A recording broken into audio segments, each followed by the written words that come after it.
I just hit.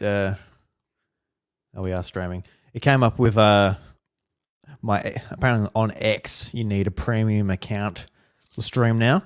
I'm like, okay, well, don't worry about X. I'm not too worried about that. No. But apparently it's streaming elsewhere. So good for us. Oh, okay, but nice little intermission. Trust X to do that. Yeah. Trust X to do that. Bloody hell. All right, Yeah. let's do the intro.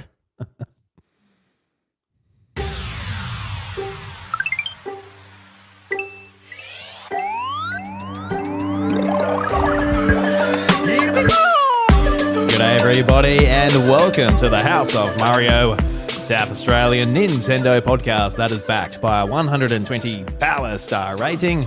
I'm your host Drew Agnew and the doors to episode 279 are open. Today on the show we've had a couple of weeks off. I'm really excited to catch up with Josh again. Very exciting. See what he's been up to. I've been up to some stuff too. Talk all about that. Obviously it's Josh or JT if you like. Josh, how you going, mate? Very well, Drew. Yeah, we've had a couple of weeks off for random things going on in our lives. Obviously, you got little baby Peach down there by his side. Very baby Peach. Keeping it Nintendo themed as often as I can. Congratulations, firstly, Drew, on behalf of Michaela and myself and everyone listening and watching, to you and Chantel on your baby number 2. That is the one there, isn't it? Is that right? That is your baby number 2. Yeah, there wasn't a 3 or a 4. No. One in between there, no. How you feeling about it all? Yeah, good. Settled in. Yeah. I think it's a lot easier the second time around than the first one. I remember coming home, we were like, oh my God, what do you do with this thing? How do you keep it alive? And the anxiety, just like every single noise he made in his bed and all that, like, oh, is he all right? Is he suffocating on the sheet or whatever? But this one comes home and you're so distracted by a 2.5-year-old vet.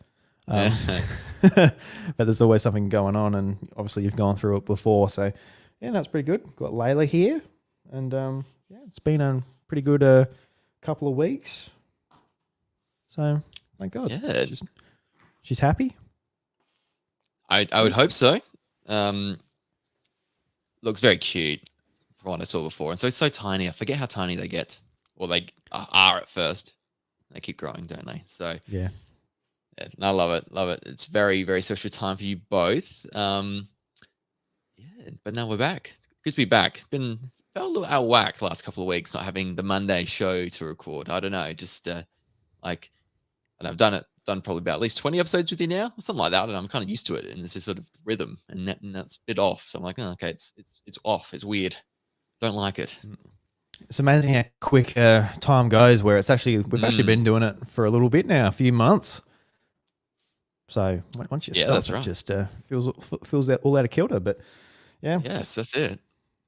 I was wondering how it would go tonight. Like, first time back. Sort of the biggest challenge, apart from a few things with Chantel's recovery, it's just is like our son Lucas, 2.5. He's not going to bed as well as he used to, so that's been a bit of a battle. And so I was like, when it comes to 8 o'clock, I'm like, will we be able to do it? But it's turned out well. So thank God for that. Yeah. Is it because of Layla? Is he curious by her, jealous of her already? Oh no, we think he seems to love her.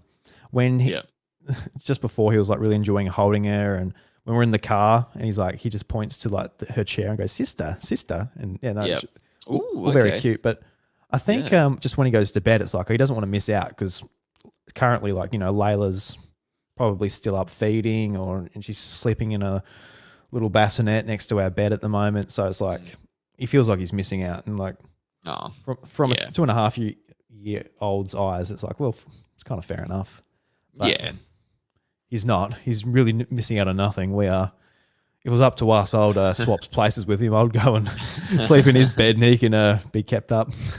Yeah, that's right. He can throughout the night. The action is. Yeah, so I can swap places with him if he preferred. But yeah, so very good. It's been good. It's been good adjusting, and as far as the Nintendo Switch goes, the Switch has been my best friend as far as the gaming console's gone. Even the Steam Deck, Steam Deck stepped up as well. The portable console's been really enjoying a lot of games on there, and there's a couple I dare say you've been playing as well. Just from what I've been spying on you, as far as your Switch, your profile, the games you've been playing. History, yes. Yeah, so yes. Keen to talk about some of them. But you've also been up to something pretty cool last week as well. I was really excited when you mentioned that you had that opportunity. So tell us about it, and I guess tell the audience what it was in the first place, because it's really cool. Yeah. So I do boundary umpiring in South Australia. It's for the Sandful. So that's the local Australian rules football comp in SA here. And as part of that, I got nominated to go to the Gold Coast for a week and sort of do some boundary umpiring up there, doing the under-16 state championship. So that's when all the different states come together, SA, WA, Victoria, Tassie, all the others, and they play each other. So I've had a lovely week up there on the Gold Coast where it's been really nice and warm and not cold and wet and miserable like Adelaide has been, and anywhere southern of Australia, really, for the past couple of months. So I had an awesome time just sort of meeting some other fellow umpires, getting to know them, compare notes from different states, how they go about it, learn some things from some AFL coaches, and, really sort of push myself and run hard in the 2 games that I did. So managed to do like a Dreamworld day in between. We did Top Golf as well. Lots of dinner trips on the Gold Coast there and runs along the beach. So I loved it. I had a great time. Nice to get away from work as well and sort of, just focus on one thing really. So yeah, that's why we could record last week. So apologies to everyone, but yeah, thank you, Drew, for understanding. Back to normal resumption now. Kind of more motivated to keep pushing with my boundary umpiring and keep improving. Yeah, no, it sounds like just a great opportunity to go up there and obviously get the week off, but just be around people that are really into that stuff as well, outside of your usual circle, which would be really cool. Yeah, it was. I mentioned this we had training tonight back at home, and mentioned this to someone else that it was just one of those, like, because you go on school trips as a kid and even uni excursions or, other things, you go away as a group. And this is the first time, I don't know, I kind of like, everyone was so nice and friendly. Everyone got along. It was just one of those weird, I don't know, I've never had that before. There's always been cliques or, people not wanting to hang out with others, but this was definitely not the case. Everyone was so nice. And I think the like-mindedness of everyone and, what they're doing and why they're there was really cool, and just meant that everyone just really enjoyed themselves and sort of gave it all they had. So coming away with it with a bit of a buzz and some new friends, and it wasn't just being on the field. It was just all the stuff that happened off of it that I really loved as well. When you mention that, it kind of like reminds me of like a school, not school excursion, but like something to do with school. Like I think it was year 10. There was an SRC leadership camp. And for some reason, I got roped into it. SRC. Exactly, yeah, the big leagues. Yeah. I think it was year 10, and I got roped into doing a leadership course at one point.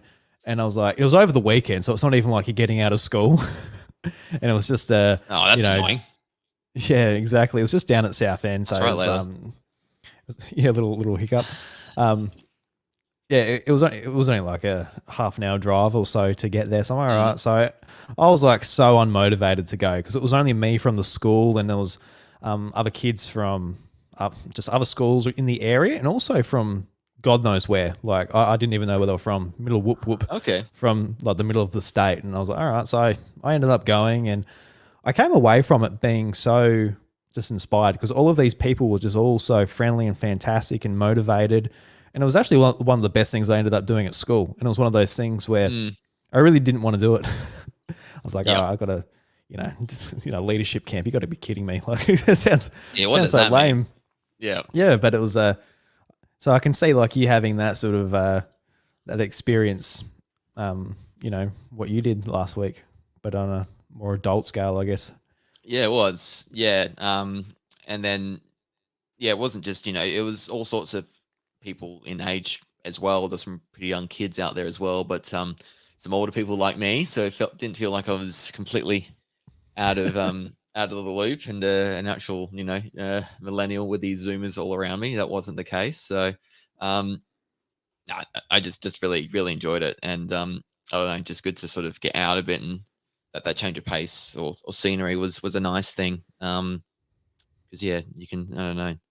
There's one thing to sort of, have a routine and sort of stick to it day in, day out. And you sort of, that's how, you can make progress on things, or, it's just easier to be like that, if that makes sense. But I don't know if I call it a circuit breaker or something, to sort of go out and sort of do something completely different and unique was great. And sort of, I suppose that's where you learn a lot, isn't it? So I'm very appreciative of it all. And just ready to sort of keep pushing in my craft, really. Yeah, sounds great. Yeah. But I guess the real question, Josh, is were you antisocial? Did you lock yourself in the hotel room and just play your Switch? Did the Switch get any use up in the Gold Coast this week? Technically, no, it didn't. It was used for the flights there and back. So it was a 2-hour flight, just a bit over, to get to the Gold Coast. And then on the way back, it's a bit longer, just with the wind and however that works. I felt like I was in a Nintendo Switch commercial, because I got my Switch out.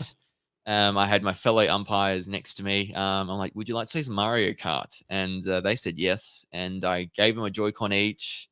We took turns playing each other. It was just like in the ads, just like how Nintendo makes you want to feel that you can play this anywhere on the go and share the love of gaming. And they loved it. I loved it. And it made our flights go by very quickly. So I brought it thinking I might have some nights there where I want to play it. But no, we were kind of really busy and very social, that I didn't really have time to do it, except on the planes, because we were trying to kill time, really. So I was planning to maybe smash out some Paper Mario or Luigi's Mansion 2, some things like that. But never got the chance to do it. But I was thankful I had it at the airport, because there's one thing I don't like about traveling is the airports and the waiting and people standing up to check to get on the flight, but they're in a rush, and so they all get up together at the same time. I'm one of those people. I just sit for as long as possible on my phone until the the end of the line's nearly done, and then I get up and go.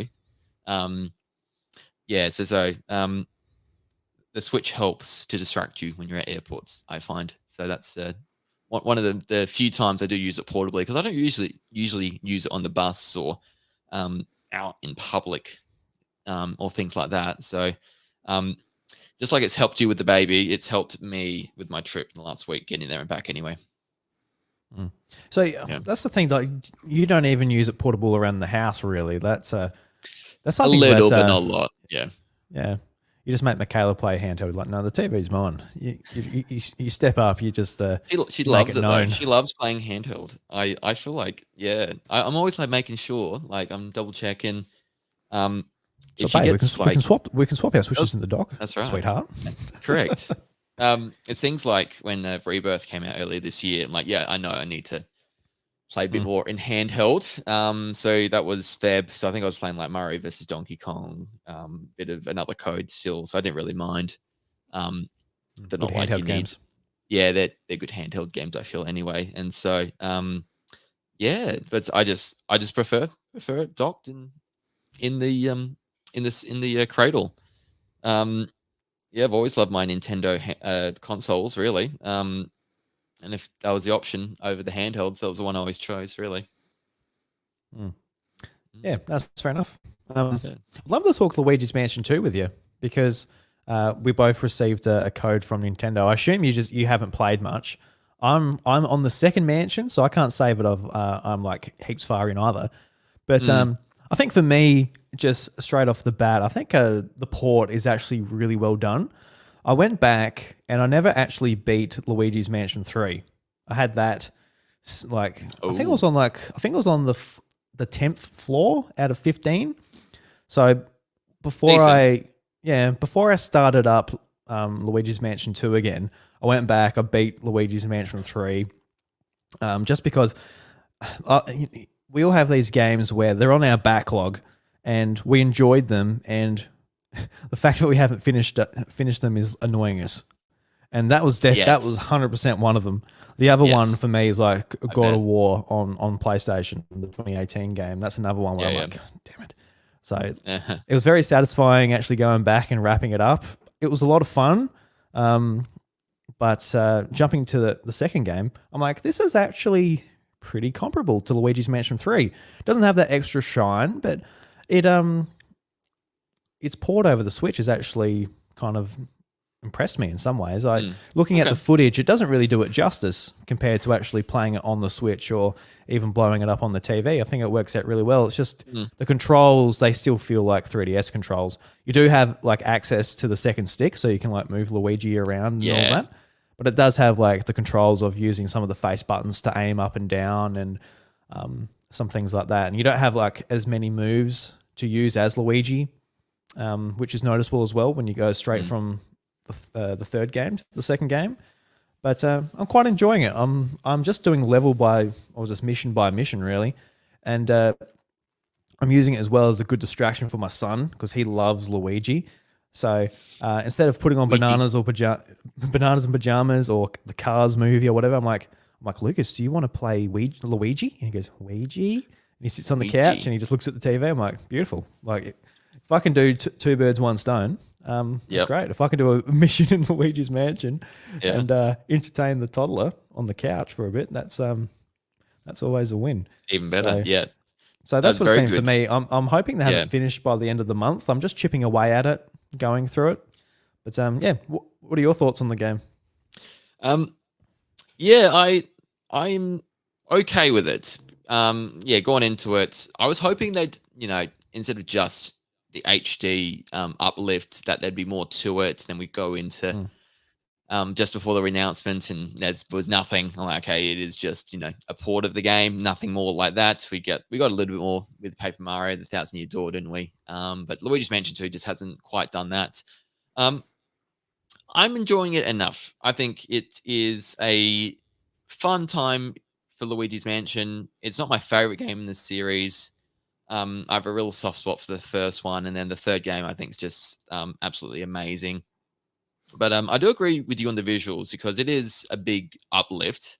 You do compare to the 3DS one, and it's very fuzzy. And obviously the tech just wasn't as nice as what the Switch can do. And so, while it's not quite Luigi's Mansion 3 nice in terms of the looks, it is still up there, I feel, and not too far off. Dual stick controls, big sort of inclusion. That was a big thing. Obviously the 3DS could not really do that except with adding on the second peripheral thumbstick, which not a lot of people had. So this makes it a lot more approachable and easier to access. I just hate the in and outness of it all. I'm just sort of the chapter stuff. I think I had Brad on Goodwin from Next Play Australia on my latest episode of Tintinvania, and he didn't mind the chapter sort of in and out shortness of it all. Worked to him. I just think for me, I just like I didn't like having to go in and out of that same first castle to do things, and I would have appreciated if I could just stay in there a bit more, and they sort of you explore at your own pace, do things as you go. I could have cleaned up their spider webs as I went, kind of thing, instead of having to go in and out as you do. So I still enjoy it when I'm doing it. Just those little things that sort of tarnish it slightly for me, especially when you compare it to the other two that I do really like. So I'm keen to keep finishing it. I have to finish Paper Mario though. I'm up to the last chapter. I'm so close. So that's my first goal. I'll get that done, and then I'll chip away at Luigi's Mansion 2 because there's Nintendo World Championships this week, which I am more excited for than I thought I would be. I'm kind of pretty low key excited to play that one as well. Yeah, it was today I saw on Twitter that somebody mentioned that it's coming out this week. I'm like, that game has snuck up on me so fast. I'm like, is that out already? I'm like looking at the date. I'm like, it comes out on the 18th. Is it almost the 18th? My God. So yeah, that's going to be coming up soon. I'll check it out. I can't say I'm excited for it though. Yeah, you didn't get the special edition, did you? No. As much as I would like it, I just don't feel like. When I looked at the price, I'm like, nah. It didn't excite me. So fair enough. Yeah, no, I'm not all that keen for it. But honestly, when it comes to World Championships, I feel like I'll love doing the original Mario Brothers. I love doing them. Then like for like the legend sort of challenge at the end where you've got to beat the game as fast as you can using warp points. I think I really enjoy that. And same for even Mario Brothers 3. But I think the other games, I'm not all that excited to do challenges in Ice Climbers and Balloon Fight and the other titles. It's just the Mario. Kid Icarus would be cool. You're right, that would be good. But I think is this a hot take? I don't know if it is. I think my favorite NES Mario game is the first one. I don't think it's a hot take. No. It's not a hot take because everyone talks about like 3 versus World. I'm like, I don't know, man. I'd almost go World 1, 3, 2 at the very bottom. I don't know. I rank it pretty highly because I think for me it's just the most fun to go back to. Like, there's no sort of fluff in it. It's all just like pick it up and see how far you can go or how quick you can do it. So it just works with the championship sort of whole framing of the game really well. So there's no you're so right. It's just the first one's just iconic because that is the original and that's what everyone fell in love with. You just go from level to level. There's no world map, which I don't know. I think annoys me sometimes. I have to navigate in the mini games, and I don't know. I don't know if I care about as much as others maybe. But there's something I appreciate about the first one where you just go from level to level, and that's about it. I really like Deluxe though on the Game Boy because I think they add things to that in the collectibles, the Yoshi eggs you got to collect in that. I can't wait for that to come to Nintendo Switch Online because I'm gonna relive. That's my childhood way I played nice. Super Mario Bros. So I love that game as well. So if you said the Lost Levels, I would be judging you, and then Super Mario USA or Super Mario Bros 2, Doki Doki Panic, because I cannot get into that one. That's not quite right for me. And the Lost Worlds is incredibly hard and frustrating. And World 2 too. I hate World 2 too because you got to find the hidden blocks to go over, and it's just stupid things, silly things in that game. Yeah, the Lost Levels. I feel like I've just like started them. Nah, just no doubt. But I don't feel like doing this. You got to be in the right frame of mind, I feel. Yeah, when you're used to being good at the first game too, you're like, look, you just hop through it and you just like smash the whole game. Yeah, but it's Lost Levels. Like, nah. Yeah. I think for me, as far as World Championships go, I think I'm not that excited for it because when it got announced, it reminded me that NES Remix was also on 3DS. I'm like, oh yeah. So I went back to that and I went and played the Mario challenges, and at the end of that, I think there's also a mode in the 3DS version where it's like it is beat the game as fast as possible. So like I've kind of gotten what I want out of this game in that game, but with a little bit more fun elements, like the whole obvious remix element that those games had in them. So I've kind of had my fill. The only thing is that that's fair. Playing NES games on a 3DS, like that D-pad placement is just not suitable for NES games, really. Like it doesn't feel good to play. So with the Joy-Con? No, on the 3DS. So like you're playing with that D-pad, it's like, no, it doesn't feel all that good. So I can imagine putting it on the TV, and if you've invested in one of the NES controllers that slide onto your Switch, it would be a lot of fun. You do. So yeah. I'm ready, man. I'm ready. I've got this charged up today because I want to play this on Thursday. And it'll be flat, and they get flat if you don't charge them regularly. So I'm ready, man. I'm kind of keen. I really wish they just charge with USB-C. I wish they didn't slide onto the sides. What are you talking about, Drew? This is the most practical way to experience Switch. This is the ultimate form of Nintendo Switch gameplay right here. I laugh at it every time. It's always funny, to me anyway. I get what they were thinking, just like, oh, look, charge it, smack it onto the side. But it doesn't work out that way. Yeah. Yeah, you can't do it with the Super Nintendo, really. Oh, you could have. Yeah, they could have. I think they just decided not to. Yeah, I'm glad they didn't. USB-C is so much better. Yeah, no, definitely. Yep. So, keen to check out the NES not remix, but World Championship later this week. Yes. But, what have you been playing, though? Oh my god, Josh! Been playing a bit. I think this is another game. I I think we both got this. We both got a copy from Nintendo. Super Monkey Ball Banana Rumble. Did you have an opportunity to jump into the game? Yes, I have played a little bit of this. It is fun. It is a really good time. I grew up with Monkey Ball on the GameCube. We borrowed it from a friend's. A friend had a copy of it, the original one, on the GameCube, and fell in love with it then. So kind of been like, it's one of those games that I've dabbled in since. I don't think some of them have been really that good since the original or the first couple anyway. But yeah, this has been one of my, like, I haven't played a lot of it, but just haven't had a chance to lately. But before I went away, I was sort of playing a level or two at night and sort of just experiencing, like, checking it out, and it's quite fun actually. So like 200 levels, I think. There's like a bit of depth to it. I'm not in for the story. The story doesn't interest me at all. I know they're trying. I just want to roll in that bowl and go around and get to the goal as fast as possible. So yeah, have been enjoying it. And what do you think of it? Yeah, I've been really enjoying it. I'm on world 9 out of 10. Yeah, nice. I looked up how many worlds there were. There's 10, and then there's an extra 10, I think, extra levels. So I'll probably just play just the first 10 worlds and have a break. And if I feel like going back to it, I will for the extreme extra levels. But yeah, I'm really enjoying it. Just what you said about the story, because in between each world, there's a cutscene, the story is advancing.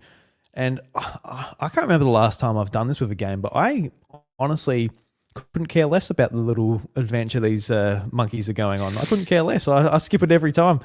And just don't give a shit. It's funny because the presentation of this game is really good. The cutscenes look really nice and crisp, and it's like a decent amount of production value for what you would expect from a Monkey Ball game. So it feels a little bit sad to skip them, but I just really don't care. I don't care what's happening. I sort of watch it for a little bit, and oh no, I just want to sort of get back into it because the gameplay is a lot of fun. And I've only played one other Monkey Ball game. It was Banana Blitz on Wii. I never played it all the way through, but I had my fun with it.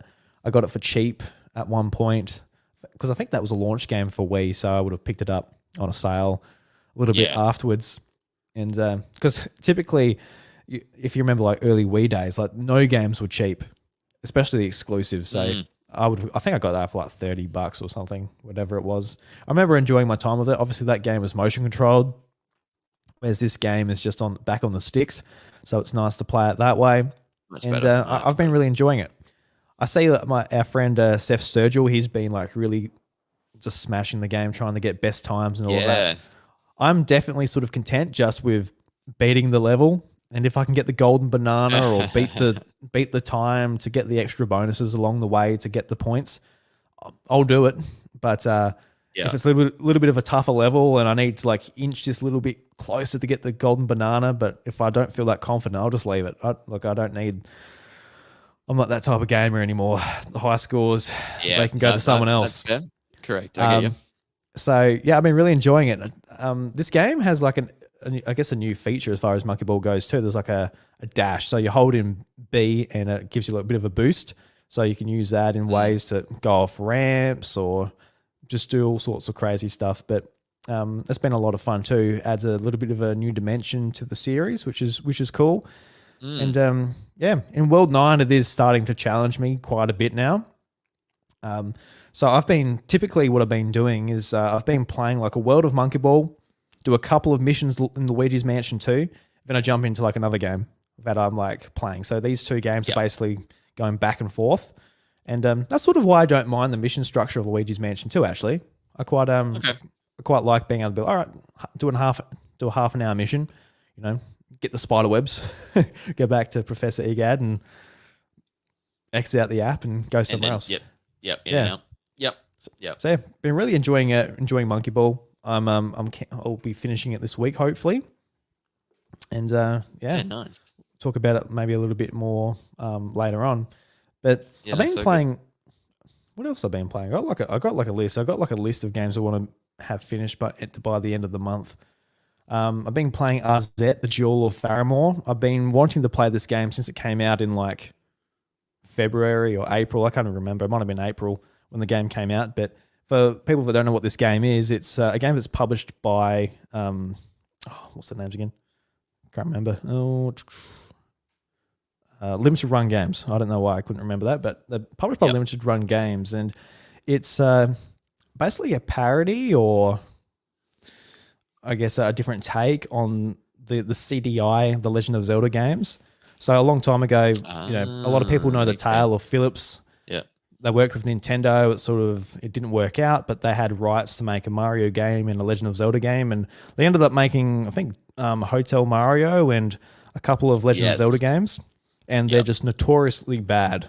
And I sort of fell in love with the whole idea of those games just because of the YouTube poop culture, where they took the cutscenes from those games that were extremely crude, really corny, kind of bad or so bad it's good voice acting, and just making a bunch of funny stuff with it, cutting it so it sounds like they're talking about other things. And I don't know, that was a lot of nights Bryce and I spent together just watching YouTube poop of these CDI Legend of Zelda games.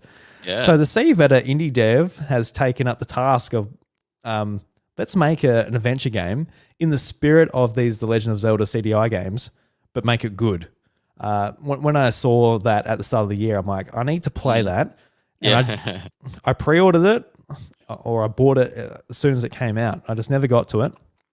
But I think I've been playing it for a couple of hours, and I think it's a relatively short game. How long to beat has it listed at about 3 hours, but I won't beat it that quick. I might be probably closer to 5 or so, purely because there's a lot of just working out what to do. The game's structured just like there's a world map, and each level, basically you run through it, but you need to find certain things along the way. So there's an item that I need. I'm like, I can't reach that. All right, I need a double jump. Where do I find the double jump ability? And there's sort of no indication of where to find things or whatever. So this is 100% a guide game for Drew. I pulled up a guide. I'm like, all right, where do I find the double jump? And it tells me where to find it. It's this house, this level. I'm like, cool. So I go and get the double jump, and so I don't get stuck too much. But I've been really enjoying it. It's just very corny, very, very silly, and it's actually a lot of fun as well. So once I've finished that. Is that right? Arzette? Arzette, the Jewel of Faramore. Yeah, very good. So been playing that. Yeah, nice. I've got to pull up my list here. I've been playing a fair bit over the last couple of weeks. I need to pull up my little list. I've my little list that I'm keeping on X at the moment. I'm aiming to beat 50 games. I'm at 35. So you're doing pretty well. You're doing very well. Making sure. Sort of my little aim here is to get to 40 by end of the month, so then I can sort of, take the pedal off the gas a little bit, do some longer games. You need to, yeah. Because what I'm aiming to get done next month is Paper Mario 1000 Year Door and Stellar Blade, so a little bit longer games. Because some of these are very short, and that's a lot of that is just because I like short narrative games. It gets to the point. Doesn't outstay its welcome. You get a nice little experience. But also, there are a lot of the games that I picked up on eShop sales and stuff as well. So sort of good motivation to get to them, which has been good. So what have I done? Oh, here we go. I can't remember if I talked about Duck Detective. Played Duck Detective. Another game I went back and beaten was Captain Toad Treasure Tracker. When it came out, I was going through it and I was 100%ing each level as I went. And I think I just burnt myself out. I'm like, I think I just had my fill, because I would have played hours of it, just 100%ing it as I go. I'm like, I think I've had enough. Cool. So I went back to it, and I never finished it. I had every single level that I'd done half the game with just 100%. All right, well, I came back to it, and I did not 100% each level. I did not look for every toad. I didn't do any of that. I just went through and beat it. Just got through it. Yeah, nice. Yeah. Captain Toad, it's one of my favorite Switch games. It's just really charming. I really enjoy it. So different and unique as well. I really like it. I hope they get a sequel on the Switch too. It's one of the few Wii U games which I never actually picked up as well. I never picked it up on Wii U. It's a bit of a shame I didn't, because I think I looked at it and I'm like, look, I've played that on Super Mario 3D World. Yeah, 3D Worlds. I'm like, I've done that. But this game is just so much more with what it does. With every level, how intricate it is, and it's just a beautiful looking game as well. Just all the detail. You can look around the level, free roaming camera, really great. A game that I played on Steam Deck Blue Wednesday. This was on the Steam sale. There's a Steam sale recently, and it's been on my wish list. I was talking to one of my friends, and they mentioned the game, and it got put on the wish list. And Blue Wednesday, it's I guess it's one of those 2D narrative adventure games. Really nice hand-drawn art. That's what sort of brought me in. It's about a musician who's, I guess, struggling to get noticed type of thing. And the game's about trying to find their place in the world and get into the music industry. I'm like, oh, that's sort of enough to draw me in. And playing through it, it's about 2.5 hours to beat. So I played it over a couple of sittings, just, pretty casually over the last week. But this is a game that it fell really flat for me. And the game, it starts off, I forgot the protagonist's name. Morris. But you play Morris. Thank you. Looking at the description there. I'm looking up. You're playing as Morris, and I don't know. First of all, the protagonist is just so boring and depressed. I understand they're going for like a deflated, depressed musician sort of vibe with the story they're trying to tell, but there's no reason to like the character whatsoever. And you start off, you're working in a supermarket, and you go, it makes you walk to work. So you go out the house, you walk down the street, you catch the bus, you get to the supermarket, you scan the items, your shift finishes, so you go back to your house, and then at your house, usually there's a piano that you can interact with, and every time you leave your house, you usually interact with the piano, and you do like a little bit of a rhythm game, just pressing the buttons to like the song that come up. And that was like one of my favorite aspects of the game, was this sort of rhythm game. You can play along to the songs. Yep. And that's honestly one of my favorite just gameplay elements.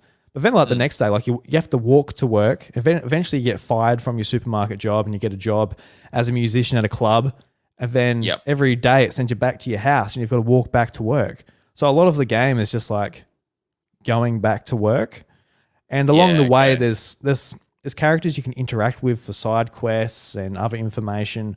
I know this through like the achievements on Steam. I went back, and there's achievements for like, doing this person's side quest and this person's side quest. But I honestly had no sort of drive to do that, purely because nothing was all that interesting. And I know some people might point to me and be like, maybe you're just not into like the whole narrative thing. But I really, I love a lot of these games. Like The Artful Escape was one of my favorite games of 2022, and there's a lot of these sort of narrative games that I really like. But this was, I don't know, it was just sort of boring. There was no aspect of the story, and it sort of wrapped up in a way that really just didn't really make me feel all that good either. It's like, oh well, it's over. Oh, it fell a bit flat, did it, at the end? Yeah, it did feel very flat. So yeah, honestly, for me, I bought it for $7. I don't know if it's probably worth that $7, but it's like a $20 game full price. So I'd feel very disappointed if I paid that much. Good ratings though, Drew. It's pretty highly rated. I know it does. I know. I looked at the ratings before I bought it. 93. Yeah. Yeah, it's just, it wasn't all that. I don't know why they made you just like walk to work every single time. And yeah. And for me, like, the protagonist just didn't really hit either. I'm like, you're just a sad, depressed kid, really. I don't know. Yeah. Oh, there you go. You can't, good on you for giving it a go. But yeah, it's just not everything will be for everyone. That's just how it goes. Just how it goes. Yeah. Another game that I was really disappointed with was a game called Gleamlight. And this was a game I picked up for like literally $2 a while ago on Switch. And I picked it up purely just for the price, and looking at the screenshots, it has an absolutely beautiful stained glass look.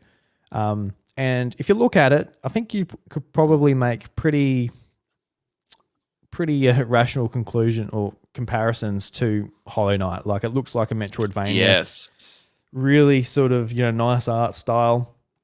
I'm like, cool. So, I bought it, and it went onto the Wish, or went on to like, my Switch.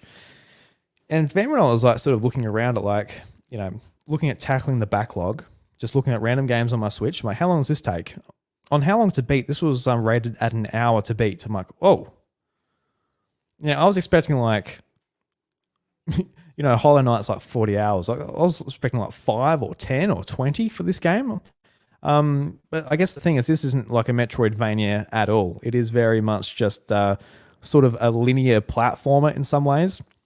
And I guess how the game's structured, and after beating it, is that you're going down, I guess, down deep into the ground, and it's hard to explain because that's one of the real negatives of this game. It's just that there's no context for anything in this game. There's no lore. There's no story. You're literally just chucked straight into the game, which I appreciate. Just being chucked into the game, learn the controls, get a feel of it. But as you go on, there's absolutely no reason for anything you're doing. So like, we're going deeper into the ground.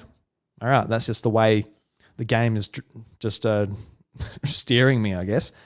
So you start off, you're going, you get to each room, and usually the gameplay involves finding a switch, hitting it, door opens, move through it. And the main sort of combat mechanic is to use your melee ability. And as you get hit, you lose color. So your stained glass look fades, and you become grey until you just fade. And that's when you obviously die and you start over again, just in the same room, just respawn. But the same thing happens to your enemies as well. And when you hit your enemies, you actually gain back HP.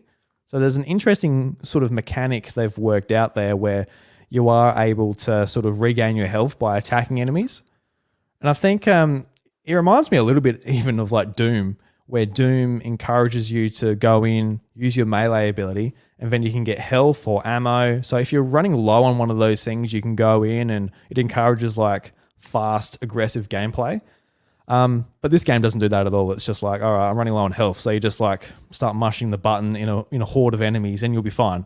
There's like these big drill enemies. There's these enemies with swords, and it's just like a cluster of them all. And you're just in the middle of them, just pressing A, and you'll be fine because you're doing hits and you're gaining health. So that mechanic falls flat. Whereas it could have been quite cool, but it ultimately falls flat.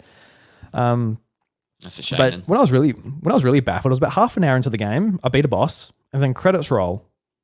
Like I know it's an hour game, but that was super quick. It lasts long at all. Yeah. But it's a fake ending. So you go back into the game, you go to continue, and it just starts over again. But instead of going down, you just respawn where you are, and you just backtrack to the very start of the game, and it throws in different enemies and different bosses along the way. But yeah, this was just like a really sort of good example of like just clueless game design, no inspiration, making a game that looks like one of the big, I guess, indie darlings like Hollow Knight, or comparing it to a lot of these other games with a hand-drawn art style, draw you in with that. But there was no game design, there was no lore, there was no story, there was no inspiration sort of to back it. And looking at reviews afterwards, I'm like, a lot of people sort of felt in similar ways to how I felt.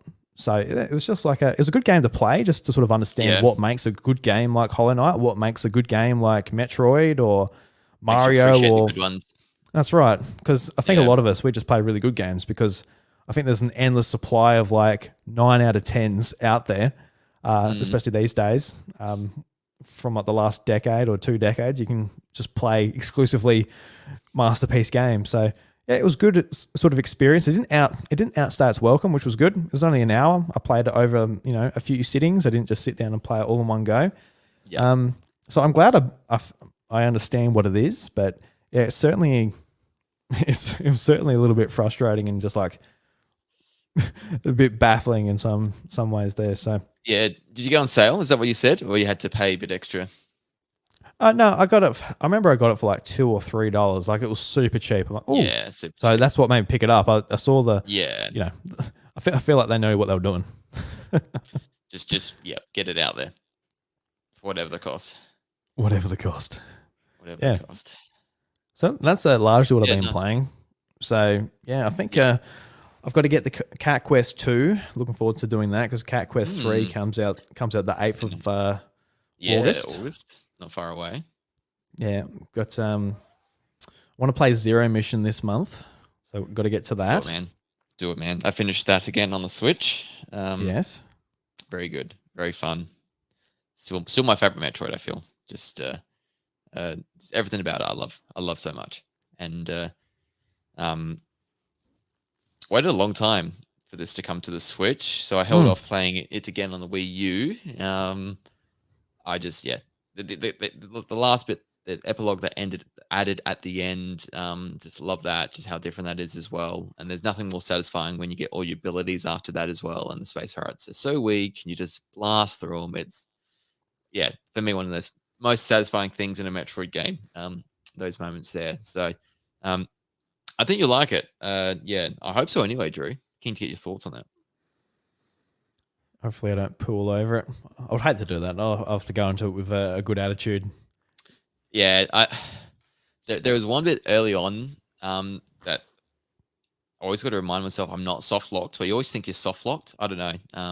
People listening might know the moment as well in Turian. So see how you go. Sorry, yeah, I'll get to that point. Red Terrier, where's game facts? Let's pull up the game facts for this this section. Yes, but if you play them the way you had been with a guide, it won't be an issue for you. Yeah, I'll pull it. Yeah, I'll pull it up, and I'm like, all right, let's try and do it without a guide, and I'll be 10 minutes in. But all right, where do I go? Where do I go from here? Or I'll give you a call. You can be my little personal guide. Give me a go. I'll help you, man. Have you shot at this piece of the wall yet? Have you bombed it yet? So no, I haven't. Why would I do that? Yeah. Why would I just shoot randomly at the wall? Shoot every random block in the wall, mate. That's the Metroid way. Yeah, it's a fun way, isn't it? It's entertaining, isn't it? Yeah, no, I love shooting walls. It's good stuff. Zelda, I like bombing walls, so why not just shoot walls? Yeah, that's right. It's the same thing. Pretty much. Yeah. There's a heap of games. There's just so much coming out. Have you put together like a anticipated or release calendar for yourself?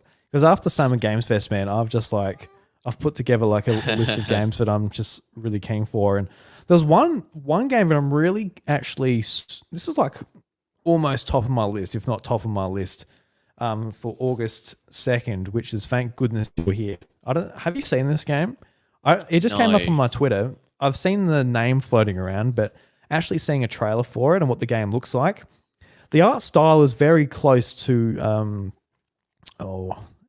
the Plucky Squire. So, obviously the Plucky Squire has that beautiful animated art style, and is from ex Pokemon art designer James Turner. And this other game looks very similar to that. It's like a they call it like a comedy platformer. And I don't know, dude, like the situations it throws you in, like it looks absolutely hilarious. There's like a farm. Yeah. There's like a farm section where like you're like milking a cow. It's like up on its back and it's like laying down smiling at you. And I don't know. Yeah. It looks hilarious. Obviously, I just watched the trailer. I'm like, I put it on my Steam wish list straight away, just so I don't forget about it. But I'll probably end up playing that on Switch. I cannot wait to play that one. And then like Cat Quest, now. Yeah. Cat Quest 2 comes out a couple of days later. Then that same day, SteamWorld Heist 2 as well. Yeah. Then the 16th of August, there's Rugrats Adventures in Gameland. I'm like, that looks a lot of fun too. Like a really nice hand-drawn Rugrats platformer. There's a demo on Steam. I've downloaded that on Steam Deck. I want to give that a go.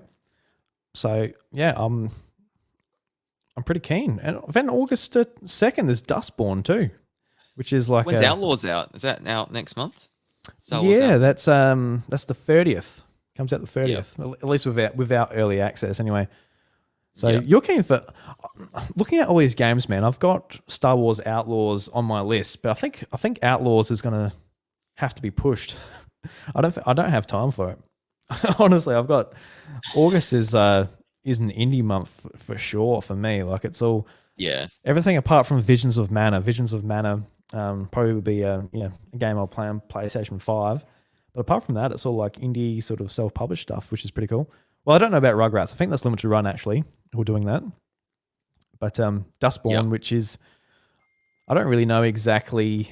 I've got a demo for that to play as well, but I probably won't get to it. But it looks like a narrative sort of choose your own adventure type thing, 3D. It looks like a bit of action combat as well, which looks pretty cool. Don't know. I'm keen for a lot of this stuff. I know we've got listeners out there who are like, God, for every time you say keen, I'll put money in my little money box. When I'm talking about games I'm keen for, it is what it is. Don't apologize, Drew. I'm excited for them. Yeah. I am Nothing wrong with just bursting with excitement. Should I say that instead of I'm keen? I'm bursting with excitement to play these video games. Do you want synonyms the release calendar for keen? I may as well, man. I may as well. All right, let me help you. Let me help you out. You can enhance your vernacular and eager. You're impatient, I'm very eager. Determined, longing, I'm impatient. Wishing, yearning, ambitious, ready, intent on. Yearning is good. I'm yearning for thank goodness you're here. Yeah. I am yearning. So good. My groin is churning for Cat Quest 3. Okay, that's enough. That's enough. Too Sorry, far. that That's one step too. That was too far. I'm sorry about that. Yeah. Retract that when you can. I can't retract that. It's out there.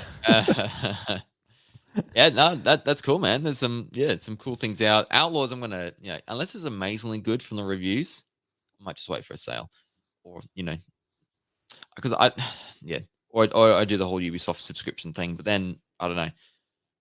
And you just force yourself to play it for a month, don't you? Even if you might not like it. I'm not sure yet. Anyway, August is my cleanup month, so I will have, I thought it was for me too, actually, before looking at this. Yeah. Yeah. So, oh dear. I should have finished Paper Mario by then. So Luigi's Mansion 2, get a fair bit into Nintendo World Championship. That's the main stuff I want to do. And then I don't know. I really want to get back into my Metal Gear Solid Master collection, because I got most of the way through the first game. I really enjoyed it. Then I just stopped because I was on a boss and I didn't quite know how to defeat them as a sniper. So I need to work out how to do that, whether I just look it up so I can just keep going. I might just do that because I was really having fun with that and just sort of enjoying that game for the first time, and just how cool it was, and ahead of its time. So I want to keep doing that. There'll be NSO drops, Drew. There'll be like Helldivers, man. I want to play Helldivers with you sometime as well. Better sort that out. 100%. Yeah. Yep. Yeah, I'm very keen to play Helldivers. I've been just really wanting to put my thumbs on the sticks and just doing some shooty. So yeah, no, Helldivers is certainly on my list there, especially since I got that little pressure of you dropping the cash down for a copy. So definitely got to get to it. But what you mentioned about being stuck on a boss, I was thinking about this today actually, and this was something that it took me a little while to come to terms with.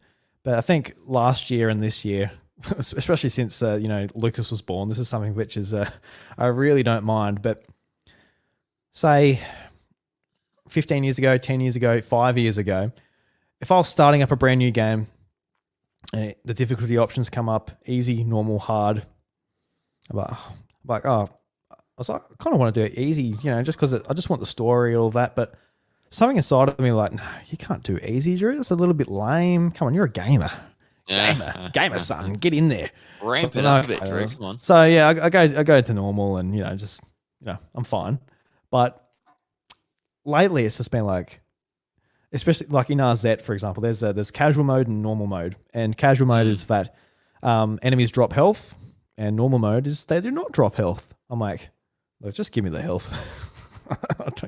I don't care. I'm not trying to prove anything to anyone. Well, like my RZ playing ability, I'm not like, it's not like it's meant to be like a janky action game from the 90s, essentially. That's what it's based upon. There's no it's not like real precision jumping like Celeste or Mario or anything like that. So I'm like, just put on casual. Like if I'd like make a mistake and I just hit an enemy and I get a heart, I'm like, good. It's going to make a lot better experience for me. And a lot of games these days, I'm just like, look, easy. It's fun. Whereas like previously I would have been like, it's a little bit lame, Drew. A little bit lame. But I think maybe it's just me being a dad. I'm like, I just admit that I'm lame and I move on. I don't know. But how do you feel about just selecting difficulties? Do you want like a harder game? Do you want a bit of a challenge? Do you chuck it up to hard sometimes or stick it to normal? Or do you just not really care as well and just play where you feel like playing? I am very much. I feel like I go with the way they want me to play it. So that's Mhm. usually the normal or medium. And then I always figure if I really enjoy it after that, I want to get more out of it, I'll play it again and probably at a harder difficulty just to do that.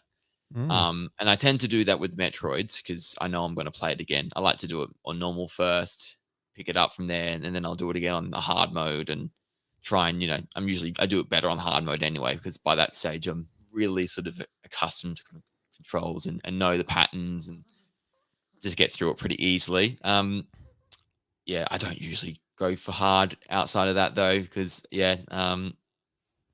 unless there's 4 scales, I don't know. I'll do if there's an easy, a medium, a hard, and a very hard, I might select the hard, but I'm not straight away going for the hardest one possible and, trying to rack my head and brain, trying to work things out and make it actually happen. Because um, I don't know. I find that not fun or Mm. stressful or not enjoyable. And, the first thing is, I want to find it fun and enjoyable and entertaining. But that's different. You want a challenge sometimes, but not, so much that it becomes such a stress and an annoyance, and you want to drop and throw the game across the room because you just had enough. That's the line for me, anyway. Mm. Yeah, it's just like typically for me, like right now we're recording this at 10 o'clock. This is like usually when I'm gaming. So like at this point in the night, I'm very much just like, look, I am not on my A game right now. This is like me enjoying myself before I got to go to bed and start the grind all over again. So I was like, I'm Yeah. not in the mood for a challenge right now. If there's a time in my life again where it's like, look, I'm gaming throughout the day, and look, I really want to beat this game because it's real hard, and I want a challenge. That might be another stage in my life where that happens, but right now it's just very much like I want the experience, and I don't mind it pushing back on me and beating me and all of that. But when it's like it's been like an hour, I'm like I'm still on this boss or I'm still on this level. Like I need to make some progress because my gaming is limited, and it is my hobby, and I do want to actually get through games. I don't want to be stuck on 2 games for the whole year or 1 game for the whole month necessarily. So yeah, no, it's just something that I've come to terms with, and I think a lot of people, there's some circles, especially like in the Dark Souls and all those communities where it's like you just got to get good and all that type of thing. And look, that I'm glad that's fun for them, but for me, not so much.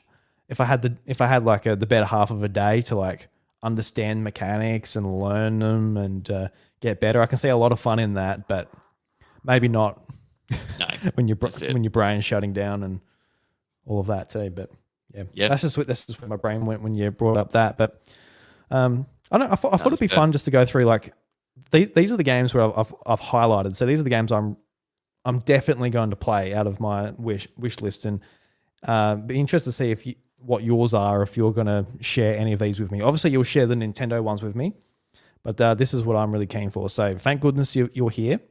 Cat Quest 2, Visions of Mana, then obviously The Legend of Zelda Echoes of Wisdom. Then we got Life is Strange Double Exposure in October.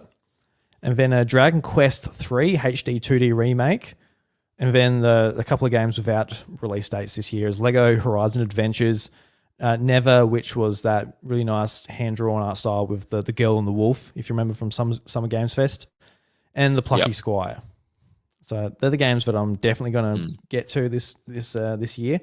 There's probably like another 10 or 20 or like 20 other games in amongst there. But if I don't get to them, if I don't want to pay for them, if I, et cetera, they'll be missed. Yep. It's a good list. There's some decent ones there. And then anything else, I guess, shadow dropped or, released earlier than you thought, potentially getting added to that as well. Oh, we've got Mario and Luigi in there too, which I forgot. Luigi. Is it August? Is that the one that's banked up the most for you? It looks like it, man. Yeah. It's actually kind of packed. Yeah. But as far as like games that I have to get to, there's 3. Like SteamWorld Heist 2, I don't have to get to that. Like I enjoyed the first game. I played it on 3DS. I quite enjoyed it. I didn't finish it, but I enjoyed what I played. And it's on Game Pass. That's what sort of makes me go, oh yeah, I'll probably play it whenever I get that subscription back. get it back before it goes up in price in September. I mean, yeah, smart way to do it, isn't it? Yeah, no, not bad, man. Not bad. I am the same. Definitely with Nintendo World Championship, obviously, Echoes of Wisdom in September. Very keen for that. I love Mario Party, so Super Mario Party Jamboree was obviously definitely one for me. They're touting it as the biggest Mario Party yet. I will be the judge of that, and I will let them know if I agree if that's the case. Is it the biggest one, or is it the best one? That's the most important. Will it be the best correct. one? Yeah, that's a good distinction, isn't it? So it's going to have the most mini games. It doesn't have the most boards. I think it's one off Mario Party 1 with 7. Mario Party 1's got 8. So already then it's failed. But yeah, come on. They could have just done one more just to try. At least done 8. Yeah, that's right. Just to sort of equal it from that point of view. Yeah, obviously Mario and Luigi Brotherhood in November. That's going to be a great time. We're going to get shadow drops of something, I feel, from Nintendo. So I'm really, with the NSO, there'll be something that will get me going as well. Yeah, Outlaws, I'm going to wait until the reviews. I might get it day one if it's really, really good and I can't wait. If it lines up with maybe I've got a bit of a lull, especially end of next month. I don't know. Indiana Jones, keen for that. I love that series. So I'm keen for that movie game. Sorry. It looks like a movie to me. You've been knocking on my door for my Series S at that point. Yeah, I got to get a Series X, don't I? When does it come out? There's no release date yet, is there? No release date yet. I think a lot of people are guesstimating December. I think that's the rumor in the pipeline there. Yeah. Which I think a lot of people are a little bit disappointed by that, because typically that'll be cut off from the Game Awards, and Xbox sort of need a win as far as like a critical darling in some ways. Hellblade was very divisive, so like something like Indiana Jones would be sort of you would hope a slam dunk by Machine Games, but who knows? Yeah. Did you ever play World of Goo 2? That's out in a couple of weeks. No, I haven't. I played World of Goo on PC like at school, but I never really got into it. I definitely didn't have it on Wii. Yeah, because I had very limited access to the internet on my Wii back in the day. So I remember I went on there and got some virtual console games and all. It was just so hard to get it wasn't hard, but when you have limited funds, like, do I spend it on a game or do I spend it on this Wii points card where there'll be money left and you're sort of wasting money? Like, yeah, I never really got into the WiiWare side of things. Yeah, no, I get you. That's fair enough. I have played the first one and enjoyed it. I'd never finished it though, so that'd be another one potentially to look out for. I sort of read it when they announced it, just about World of Goo 2. It's like, really? All these years later, just World of Goo 2. Fair enough. Yeah. Just the money must have ran out. So, all right, it's finally time to make a sequel. Oh, that's right. Correct. I think that's it mainly for me. I'm just trying to look at other things here. If it's not coming to my mind, it's not obviously big on my list. So yeah, I'm still that Nintendo guy. Just my main focus really. Just the Nintendo stuff coming up. Maybe Outlaws and Indiana Jones. Yeah, there's a lot of games for me like that I see on Twitter or they come across my sort of desk as far as like Steam wish lists and stuff go, because there's like a lot of stuff that looks awesome from indie creators. I'm like, that looks awesome, and it's only coming to PC. It's only on Steam. I'm like, okay. So it's like the Steam Deck sort of like opened up that avenue for me where a lot of these games are, all right, well, I'm keen to play it when it comes to Switch or whatever, but Steam Deck, man, I'm like, I can play all these games pretty much just when they come out in early access and all that's pretty cool. So that's a double-edged sword, I guess, in some ways, but all right. Well, there was I can't remember what it was, but there was this sort of Astrobots. Did I say Astrobot? That is like my most anticipated game. If I missed that one, I feel a bit silly, but yes, Astrobot. Very keen for that. Yep. Very keen for Astrobot. I'm very keen for that. Sorry, I missed that completely. Sorry, I cut you out. I just randomly thought. No, that's good. Like Astrobot, man, it's just like a PlayStation version of a Nintendo game, and it's been so sorely missed from what PlayStation's been putting out. Mm. Oh, Back in 100%. the PS3 days, when like Uncharted was top of its game, and eventually Naughty Dog released The Last of Us, my first thought was just like, imagine if PlayStation did this with all of their studios, like just do just amazing production value, just groundbreaking stories, and that's what they did. That's what they saw, the money, they saw the critical acclaim, they saw what it did for their platform, just about how people viewed it.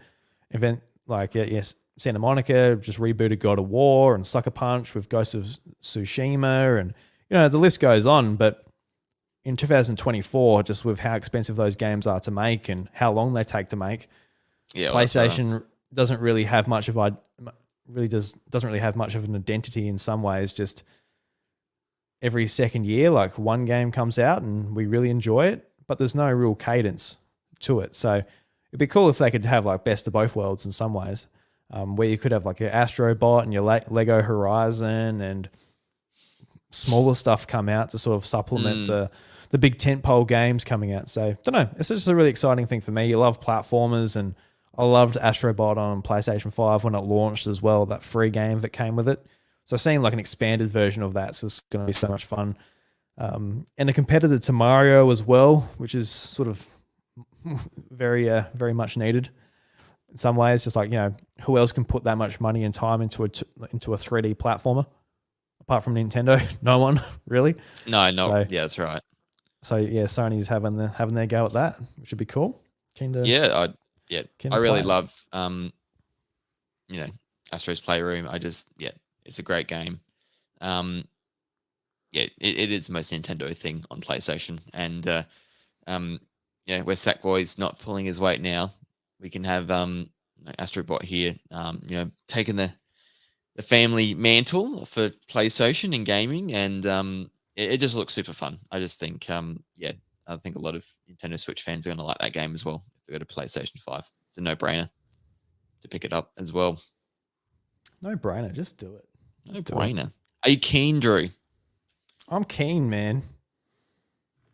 I am impatient for Astrobot. That's better.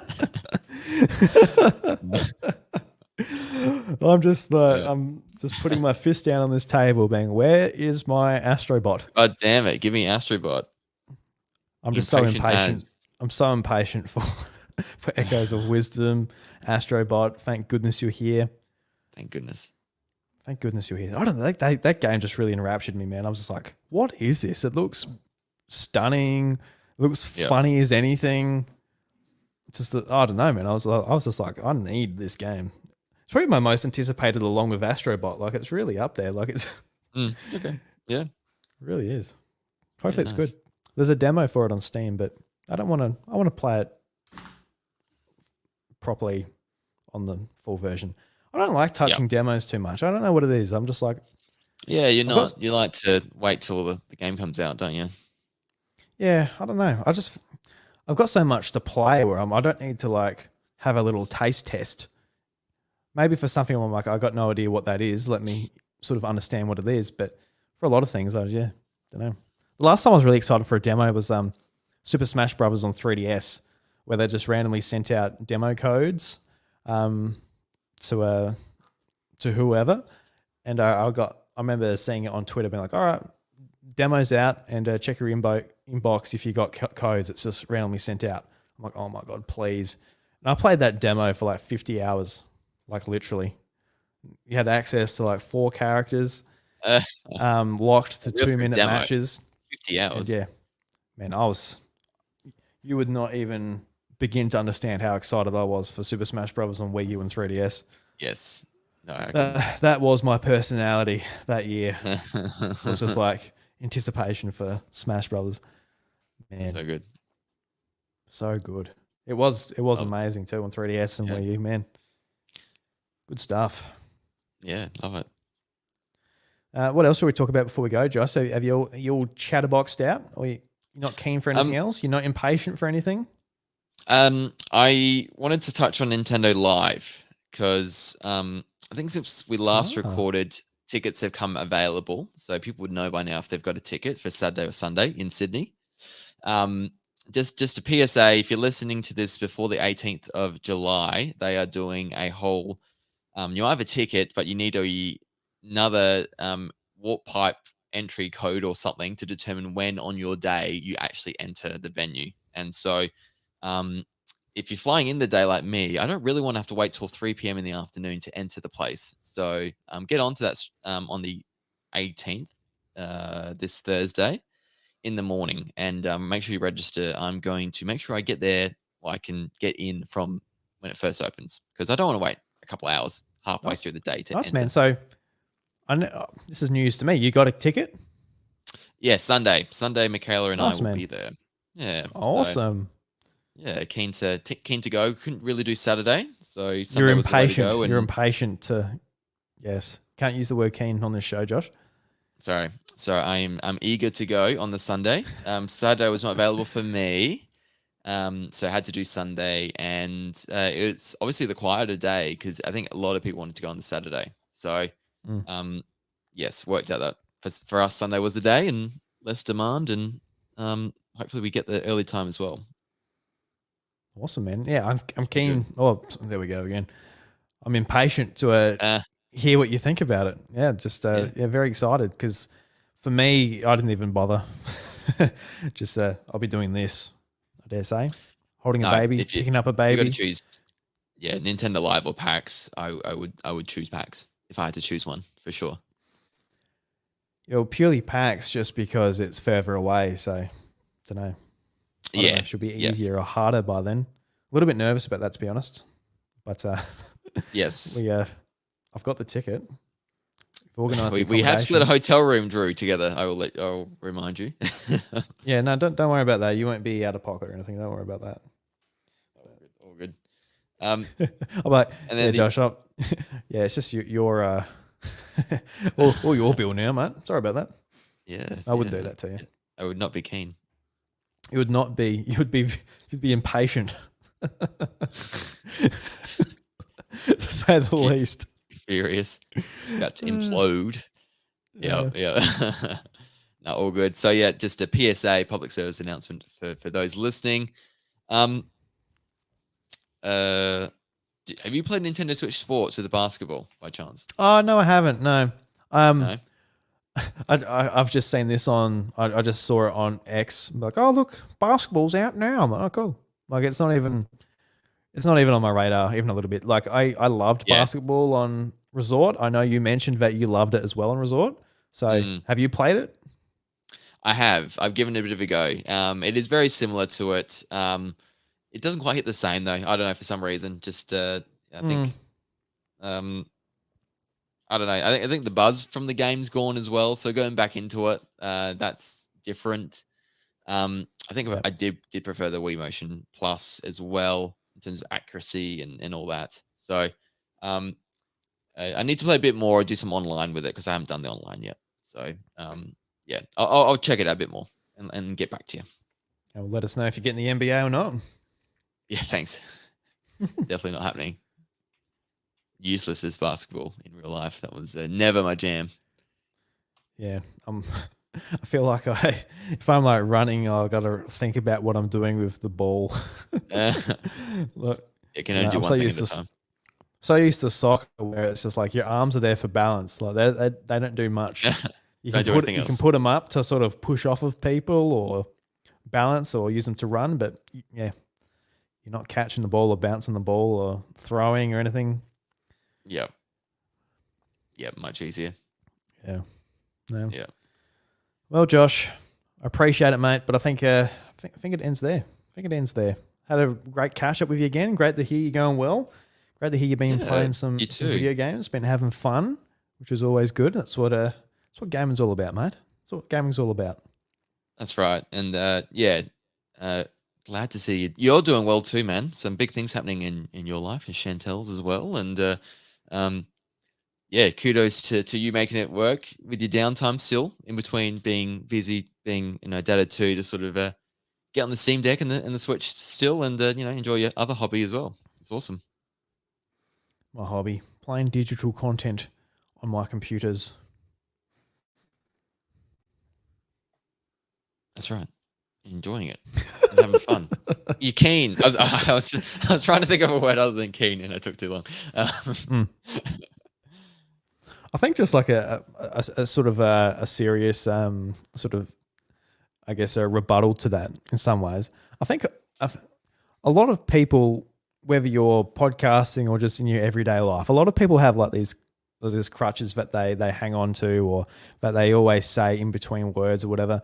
And especially in a season where we're talking about games that are sort of coming up in some ways, you know, I'm just saying, you know, it's basically my way of saying like, I would like to play it, but I don't know if I'll get to it type of thing.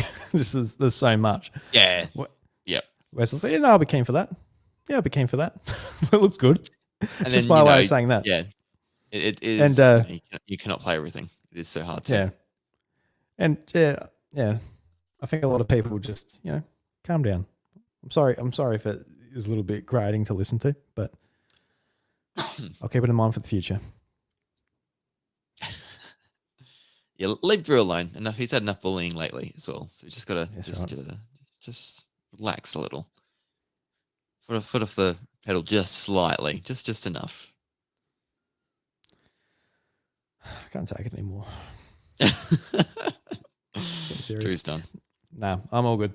But seriously, everyone, thank you very much for listening to the show, episode 279. Really appreciate you tuning in to the House of Mario. Josh, you've got an episode of Nintendvania, came out the day of recording today. I'm very keen to listen. Fuck there, Jesus Christ. After all that, I'm impatient to listen to it. I'm so impatient. I'm frothing at the mouth. Drew, you've been called out and now you don't know how to process it. Yes, right. No, I had Brad Goodwin from Next Play Australia on my show. Please check it out, Nintendvania. We talk about MEO because that got teased by Nintendo. I don't know what the hell MEO is. We talk about that. Games Media in Australia with Kotaku Australia and the other brands under Pedestrian. It's looking a bit bleak. Brad's of Next Play is one of the independent publications website, so it was great to get his perspective. And then we talked about a Zelda fan got jailed for carrying a Master Sword replica, which I thought was pretty funny. So we talked about how and why and what happened with that.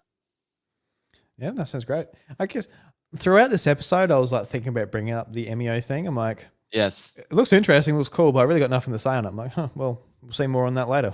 Like, I really don't have much to say. There'll be more to come. Yeah, correct. A very different sort of approach for Nintendo, having the game of suicide and mature themes inside of it. It's like, interesting. I mean, if I know Nintendo, I know they're great with suicide themes and strong sexual violence. That's just their cup of tea. That's why I play Nintendo.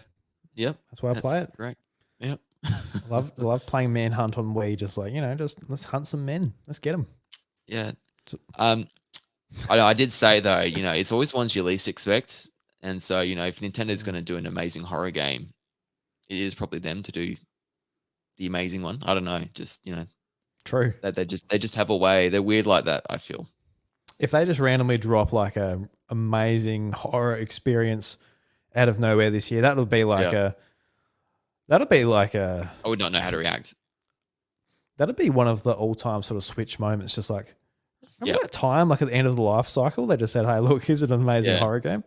But if they just come out and it's just like another mediocre horror game and doesn't really do anything, it's going to be like, oh, well, they had a try and it'll just go into that's probably what it's going to be, isn't it? Yeah. Correct. We'll see more later when Nintendo decides to work out whatever their viral marketing campaign they're deciding to go with. Yes. But until then, I'm intrigued. I'm intrigued at least. I'm too. Yep. I'm too. The marketing team has done the job. Yes, but that's right. Everyone, get the hell out of here. Get out. The doors are closed. Catch you later.